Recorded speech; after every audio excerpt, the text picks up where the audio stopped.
फजर ने यही समझा था कि पता नहीं कौन आया है, लेकिन जब उसे मालूम होता है कि शेर आया है वो तो हक्की बक्की रह जाती है। वो काफी ज्यादा डरी हुई होती है कि अपने आप को कमरे में बंद कर लेती है और काफी घबराई होती है। इधर उसके बाबा को जरदाद बेगम चिल्लाकर बताती हैं कि वो लोग हमसे अपने बेटे की भीख मांगने नहीं बल्कि इसका माशूक इसका रिश्ता लेकर आया है। मुबारक हो, हमारी बेटी ने एक बार फिर से हमारा सर नीचा कर दिया है। तुम्हारी बेटी ने कोई कसर नहीं छोड़ी हमारी इज्जत को डुबोने में। जरदाद बेगम की बातों ने फजर के बाबा के जहन में मजीद जहर भर दिया, जिसकी वजह से वो मजीद गुस्से में आ जाते हैं। पहले तो एंट्री का सीन दिखाया जाता है जहाँ पर काफी ब्लॉकबस्टर ये सीन होता है, जहाँ पर शेर गाड़ी से उतरता है। फजर के बाबा और उसके दादा वो तो यही खुशफहमी में थे कि वो लोग अपने बेटे की जिंदगी की भीख मांगने आ रहे हैं। ये तो अपने दिल में बहुत ज्यादा खुश थे कि आज दुश्मन तो घुटने टेकने जा रहे हैं, लेकिन उन्हें नहीं मालूम कि शेर तो जिंदा है और वो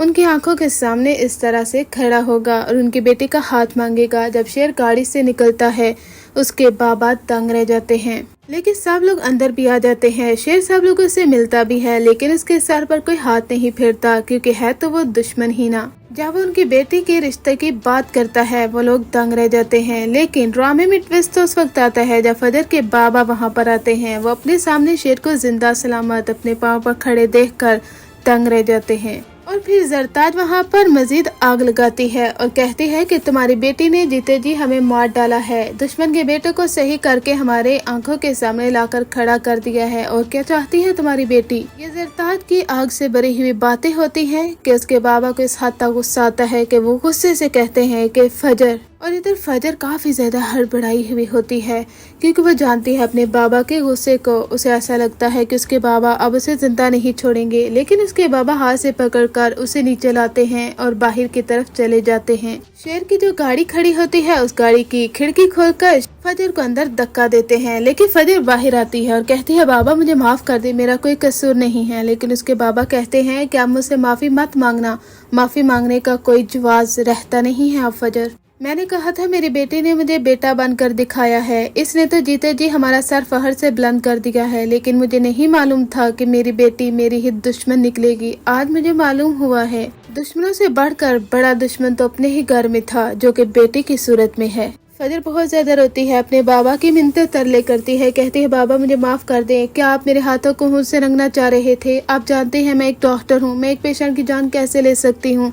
लेकिन उसका बाप कहता है कि तुम्हें ये मालूम था ना कि वो हमारा दुश्मन का बेटा है? हाँ फजर, तुम्हें मालूम था या नहीं? तो फिर तुम्हें उसे मार देना चाहिए था, ये नहीं देखना चाहिए था कि वो एक पेशेंट है, दुश्मन का बेटा है या किसी और का। तुमने बस अपने बाप के अरमानों पर पानी फेरा है, अपने बाप के सर को फहर से बुलंद करने की बजाय नीचा कर दिया है और मैं कभी भी तुम्हें माफ नहीं कर पाऊंगा। उसके बाबा धक्का देते हैं फजर को, राहर फजर टकराती है शेर के कंधे से। शेर कहता है क्या हो गया है आप सब लोगों को? आपको अपनी बेटी की मोहब्बत नजर क्यों नहीं आती? आपको ये क्यों लगता है कि सालों पुरानी दुश्मनी जो आप चलाते आ रहे हैं उसका बदला आपकी बेटी लेगी? अपनी बेटी को इस्तेमाल क्यों करना चाहते हैं? इतने निडर और बहादुर हैं तो खुद सामने आए, अपनी बेटी को इस्तेमाल ना करें।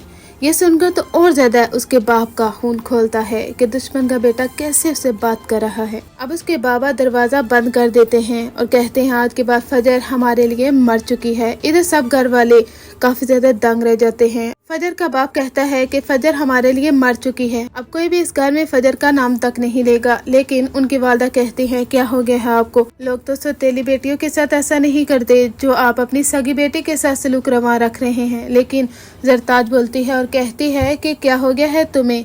तुम्हें अभी अभी अपनी बेटी की मोहब्बत नजर आ रही है, जानती नहीं हो तुम्हारी बेटी ने क्या गुल खिलाया है? तुम्हारी बेटी दुश्मन के बेटे को पनाह देती रही, उसकी हिफाजत करती रही। दुश्मन का बेटा तो देखो, ये दोनों चुपचाप इश्क माशूकी का चक्कर चलाते रहे और दुश्मन का बेटा उसका रिश्ता लेकर आ चुका है। ये हमारे लिए बदनामी नहीं तो और क्या है? बिल्कुल सही किया है इसने, आज हमारी बेटी हमारे लिए मर चुकी है। उसके बाबा को क्या तसल्ली दी जाए? जरदाद बेगम का उगला हुआ जहर वही काफी है उसके बाबा के लिए, किसी के जहन में नफरत पैदा करने के लिए। इसी वजह से ही तो उन्हें अपनी बीवी की तसल्ली और ना ही उनकी बातें सुकून देती हैं। जरदाद बेगम इस हद तक उकसा देती है कि उसके बाबा अब अपनी बेटी का नाम तक लेना नहीं चाहते। इधर आपको दिखाया जाता है कि फजर और शेर जो कि गाड़ी में होते हैं, फजर काफी ज्यादा परेशान होती है, यहाँ तक कि बेहोश हो जाती है। उसे हॉस्पिटल भी हो सकता है कि लेकर जाया जाए, वहाँ पर उसे ट्रीट किया जाए, क्योंकि फजर की हालत काफी ज्यादा खराब हो जाती है। उसे कुछ दिन तो लगते हैं संभलने में कि उसके बाबा अब उससे दूर हो चुके हैं। यहाँ पर हो सकता है कि फजर शेर को काफी ज्यादा गुस्सा करेगी। वो कहेगी कि तुम्हारी वजह से मेरे बाबा मुझसे दूर हो चुके हैं। आखिर क्या जरूरत थी हमारे घर में आने की और मेरा रिश्ता लेकर आने की?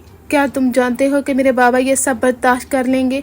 मैंने तुम्हें पहले भी बताया था कि मेरे बाबा नफरत करते हैं तुमसे। उन्होंने मुझे कहा था कि मैं तुम्हें जहाँ से मार दूं, लेकिन मैंने ऐसा नहीं किया क्योंकि तुम्हारी जान कीमती थी मेरे नज़दीक। ये सुनकर शेर के दिल में मजीद इज्जत बढ़ जाती है फजर के लिए, जब वो ये देखता है कि फजर किस हद तक उसे प्रोटेक्ट करने के लिए अपनी जान को हथेली पर रख कर सब कुछ करती रही। लेकिन शेर कहता है, वादा करता हूँ मैं तुमसे, आज के बाद तुम्हारी आंखों में एक आंसू भी नहीं आएगा और तुम्हारे बाबा जो तुमसे नफरत करते हैं वो तुमसे मोहब्बत करेंगे और मैं भी अपनी मोहब्बत को उनके सामने साबित करके रहूंगा। और हमारी ये दुश्मनी दोस्ती में ना बदली तो तुम मेरा नाम बदल देना। अब शेर काफी ज्यादा साथ देने वाला है और यही वजह है कि आखिरी सीन लीक हो चुका है, जिसमें दिखाया जाता है कि फजर के बाबा और सब लोग काफी ज्यादा खुश होते हैं और फजर बर्थडे सेलिब्रेट करती है अपने बाबा की।